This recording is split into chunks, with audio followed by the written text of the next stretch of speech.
The Kremlin is struggling with difficulties in financing the war. However, data on the condition of the Russian economy are incomplete.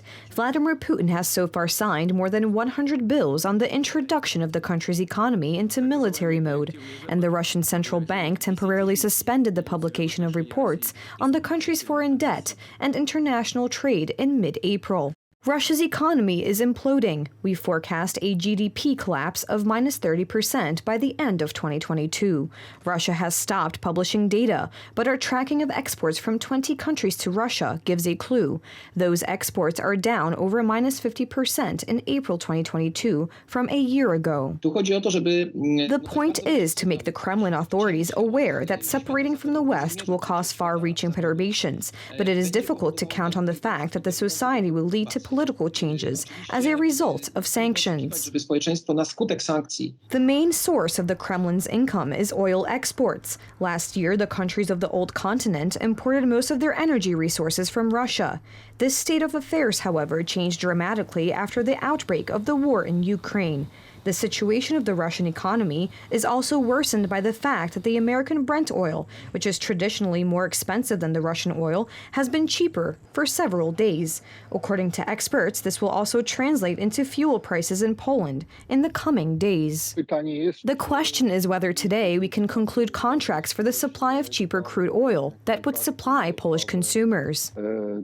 In response to numerous threats to the domestic economy, the authorities in Moscow are artificially strengthening the currency. Its current course is better than before the outbreak of the war. However, according to experts, this is an apparent process, not due to the strength of the Russian economy, but due to the market closing to external currencies. According to the Russian central bank, there is no risk of deflation in the country. It must be remembered that the power of the ruble currency results from the policy of strengthening the currency by the Russian central bank, and also from market interventions. Secondly, from the surplus, because we still have strong Russian exports of energy resources to Europe.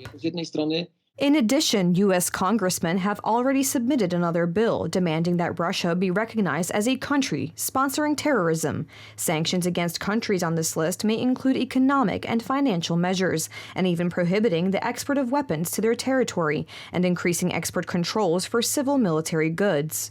The only tool that can bring about a change in the Kremlin's attitude is the failure of Russian military forces at the front in Ukraine. Ukraine is supported by most of the world's economic powers, while Russia seems to be lonely. The Kremlin is increasing its trade with China and India. This is far too little for this type of nation to be able to conduct a long-term, highly developed, exhaustive conflict. In July, for the first time since February, inflation in Poland did not accelerate. Its level, as in June, was 15.5%. Although the Russian economy is struggling with numerous problems, at this stage it is difficult to talk about the prospect of ending the war in Ukraine, which would lead to stabilization of world markets and the resolution of the economic crisis.